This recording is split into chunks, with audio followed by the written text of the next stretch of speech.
আসসালামু আলাইকুম।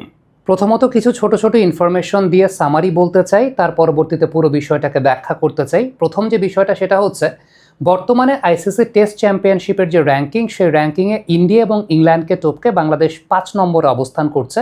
That does not mean যে বাংলাদেশ ইন্ডিয়া বা ইংল্যান্ডের চাইতে বেটার টেস্ট ক্রিকেটিং নেশন, তবে এই কম্পিটিশনটাই এই মুহূর্তে বাংলাদেশ ৫ নম্বরে অবস্থান করছে।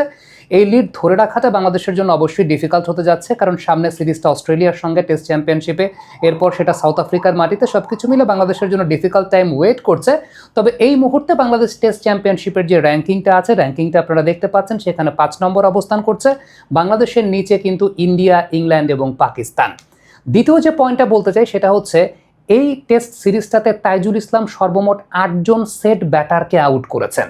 শুধুমাত্র এই ইনিংসে যে ৬টা উইকেট পেয়েছেন, আমি শুধু এই কথাটা বলছি না, ওভারঅল আপনি যদি এই টেস্ট সিরিজটা চিন্তা করেন, তাইজুল ইসলাম সর্বমোট ৮জন সেট ব্যাটসম্যানকে আউট করেছেন, যেগুলো আসলে ম্যাচের কনটেক্সটে, সিরিজের কনটেক্সটে অনেক বেশি মাত্রায় ইম্পর্টেন্ট রোল প্লে করেছে। গেট ওপেন করে দিয়েছেন তাইজুল ইসলাম, সেই গেট ওপেন করার পর পরবর্তী সময় সেটার ফায়দাটা বাকি বোলাররা লুটেছেন। অর্থাৎ এই জায়গাটা বেশ কমপ্লিমেন্টিং বোলিং তাইজুল ইসলাম করেছেন, সেই ব্যাপারটা নিয়ে আমরা এই ভিডিওতে কথা বলবো। ৩ নম্বর যে পয়েন্টটা নিয়ে কথা বলতে চাই সেটা হচ্ছে বাংলাদেশ তাদের সর্বশেষ ৯টা টেস্ট ম্যাচের মধ্যে ৬টা টেস্ট ম্যাচে প্রতিপক্ষের ২০ উইকেট তুলে নিয়েছে। এমন হয়েছে যে একটা টেস্ট ম্যাচে বাংলাদেশ প্রতিপক্ষের ১৯ উইকেট তুলে নিয়েছে, একটা টেস্ট ম্যাচে প্রতিপক্ষের ১৭ উইকেট তুলে নিয়েছে। তার মানে আপনি ৯টা টেস্ট ম্যাচের মধ্যে চিন্তা করলে প্রায় ৮টা টেস্ট ম্যাচে এরকম হয়েছে যে বাংলাদেশ কিন্তু জেতার কাছাকাছি জায়গায় ছিল। সব কিছু মিলে বাংলাদেশের এই লাইন আপটা যে আসলে ২০ উইকেট নেওয়ার সামর্থ্য রাখে, এটাই বাংলাদেশের এই টিমটার সবচেয়ে বড় বৈশিষ্ট্যের জায়গা। লিটন কুমার দাসের উইকেট কিপিং স্কিলের জায়গাটা আমার কাছে মনে হয় যে বাংলাদেশি বলেই হয়তো বা খুব বেশি আন্ডাররেটেড, কিংবা এই ব্যাপারটা খুব বেশি প্রকাশিত হয় না। তবে লিটন কুমার দাস উইকেট কিপিংয়ের জায়গাতে নিজেকে দিন দিন যে ছাড়িয়ে যাচ্ছেন, সেই ব্যাপারটাও কিন্তু এই সিরিজে আরও স্পষ্টভাবে দৃশ্যমান হয়েছে।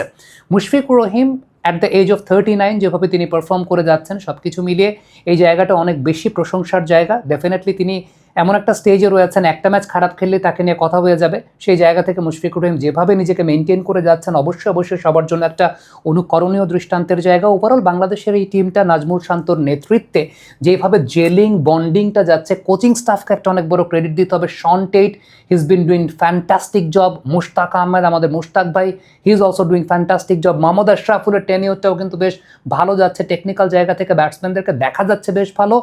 টনি হেমিং উইকেট যেভাবে মেনটেন করছেন, সত্যি কথা বলতে বাংলাদেশের মাটিতে ব্যাক টু ব্যাক 2টা টেস্ট ম্যাচ আমরা 5th এনকাউন্টার পর্যন্ত দেখেছি, যেটা আসলে কোয়ালিটি ক্রিকেটটাকে নিয়ে আসে এবং ক্রিকেটের ব্র্যান্ডিংটাকে অনেক খুব সুন্দর করে। এবং বাংলাদেশের যখন এরকম একটা পেস বোলিং লাইন আপ আছে, আমরা ধরতে পারি যে hour cricket is in safe hands, অর্থাৎ অন্তত টেস্ট ম্যাচ ক্রিকেটের জায়গাটা। তবে সেফ এবং সিকিউরড অপশনের কথা যদি বলি, আপনি যদি বিদেশ থেকে টাকা পাঠাতে চান, তাহলে আপনার জন্য একটা সেফ এবং সিকিউরড অপশন হতে পারে ট্যাপ সম্পূর্ণ একটি লিগ্যাল মানি ট্রান্সফার অ্যাপ। এই অ্যাপের মাধ্যমে নিরাপদে নিশ্চিন্তে দিনরাত ২৪ ঘন্টা বাংলাদেশে টাকা পাঠানো যায়। অসাধারণ এক্সচেঞ্জ রেট রয়েছে, টাকা পাঠালে সবসময় দারুণ কনভার্সন রেট পাওয়া যায়। বিদেশ থেকে দেশে টাকা পাঠালে সরকারের পক্ষ থেকে ২.৫% প্রণোদনাও যুক্ত হয়। ট্যাপ সেন্ড দিয়ে America, Canada, Australia, Europe, UK এবং ইউএই থেকে ব্যাংক, বিকাশ, নগদ কিংবা ক্যাশ পিকআপের মাধ্যমে সহজেই দেশে টাকা পাঠানো সম্ভব। ব্যাংক অ্যাকাউন্টে টাকা পাঠাতে কোনো ট্রান্সফার ফি লাগে না, তবে বিকাশ, নগদ এবং ক্যাশ পিকআপে সামান্য চার্জ কাটে। চার্জের অ্যামাউন্টটা কমেন্টে দেওয়া আছে। প্রোমোকোড OFT ব্যবহার করলে প্রথম ট্রান্সফারে আপনি আকর্ষণীয় বোনাস পেতে পারেন, এবং বোনাস অ্যামাউন্টগুলো আমাদের কমেন্ট বক্সে লিখে দেওয়া আছে। এবং সবার শেষে সবার কাছে একটা অনুরোধের জায়গা, অবশ্যই অথেন্টিক ট্যাপ সেন্ডের মাধ্যমেই আপনি কিন্তু সেই কাজটা করবেন, কারণ বাজারে অনেক ফেক ট্যাপ সেন্ডার অ্যাপের খবর আমরা পেয়ে থাকি। সো আপনি যাচাই বাছাই বিবেচনা করে অথেন্টিক ট্যাপ সেন্ডের মাধ্যমেই আপনার কার্যসিদ্ধি করবেন। এবারে যে বিষয়গুলো নিয়ে আসলে কথা বলতে চাচ্ছিলাম, প্রথমত টেস্ট চ্যাম্পিয়নশিপের যে র্যাঙ্কিংটা, সেই র্যাঙ্কিংটাতে এই মুহূর্তে বাংলাদেশ ৫ নম্বরে বিরাজ করছে। এটা একটা কনসিস্টেন্ট ফলাফল বাংলাদেশের টেস্ট ম্যাচ ক্রিকেটে। শ্রীলঙ্কার মাটিতে আমরা টেস্ট ড্র করেছিলাম একটা, এবং সেই জায়গাটা আমাদের বোলারদের বেশ ভালো পারফরমেন্স দেখা গিয়েছিল।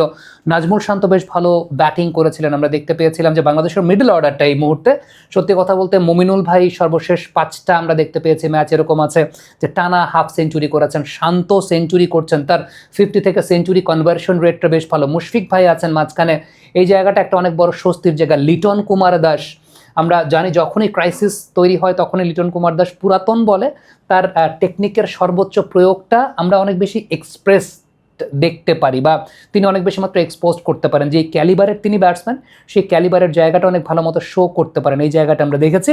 বাট একটা ম্যাটার অফ কনসার্ন বাংলাদেশের এই টিমটাতে আছে ব্যাটিং পয়েন্ট অফ ভিউ থেকে চিন্তা করলে, সেটা হচ্ছে লোয়ার অর্ডার ব্যাটিংয়ের জায়গাটা। ডেফিনেটলি লোয়ার অর্ডার ব্যাটিংয়ের জায়গাটা একটু প্রমিনেন্ট লোয়ার অর্ডার ব্যাটিংটা দরকার। মেহেদী মিরাজের কাছ থেকে এক্সপেক্টেড সার্ভিসটা লোয়ার অর্ডার ব্যাটিংয়ে সেটা পাওয়া যাচ্ছে না, সেই জায়গাটা মিরাজের কাজ করার জায়গা আছে। কোচিং স্টাফ ডেফিনেটলি আশা করছি সেই জায়গাটা নিয়ে কাজ করবে। দ্বিতীয়ত যে পয়েন্টটা বলবো সেটা হচ্ছে তাইজুল ইসলামের এই থ্রু আউট দ্য সিরিজ ইম্প্যাক্টের জায়গাটা আমি একটু দেখেই আপনাদেরকে বলি, কারণটা হচ্ছে আমি এগুলো নোট করে রেখেছিলাম। গতকালকে আমি একটা ফেসবুকে স্টেটাসও দিয়েছিলাম যে তাইজুল ইসলাম এই সিরিজে আসলে কি করেছেন। ধরেন এই ইনিংসে তো 6টা উইকেট পেয়েছেন, আপনি দেখলেন যে সাজিদ খান সেট ব্যাটসম্যান ভয়ঙ্কর হয়ে উঠছিলেন, তার উইকেটটা নিয়েছেন। তার আগে সালমান আলী আখা এবং শান মাসুদ 71-71 ব্যাটিং করছিলেন, তাদের উইকেট নিয়েছেন। বাবর আজম 47 ব্যাটিং করছিলেন, তার উইকেট নিয়েছেন।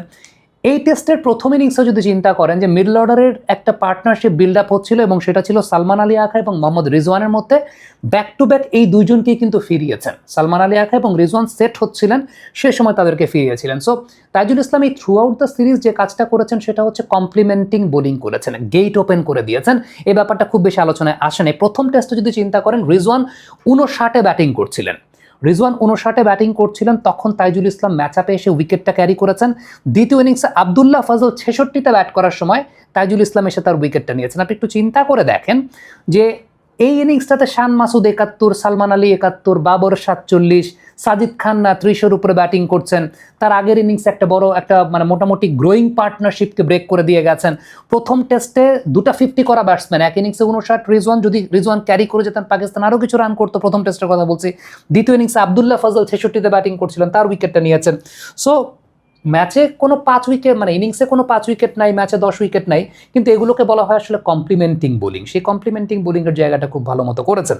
তো এই জায়গাটা খুব বেশি প্রকাশিত হয় না। মিরাজের ব্যাপারে আমি বলবো, মিরাজ কিন্তু থ্রু আউট দ্য সিরিজ, যদিও আজকের দিনে তিনি বোলিং করেননি, তবে থ্রু আউট দ্য সিরিজ মিরাজকে দেখা গেছে কন্টেইনিং বোলিং করতে। এবং আমার কাছে মনে হয় মিরাজ যদি এই বোলিংয়ের ধারাটা অব্যাহত রাখেন, ওভারসিজ কন্ডিশনও মিরাজ আসলে উইকেট পাবেন। কারণ দেখা যায় যে উইকেট যখন ভালো থাকে ওই সময়টাতে আপনি যদি অ্যাটাকিং বোলিংয়ে যান, রান লিক হয় অনেক বেশি মাত্রায়, উইকেট পাওয়া তো ভাগ্যের ব্যাপার, আপনি তখন উইকেট হয়তো বা পার।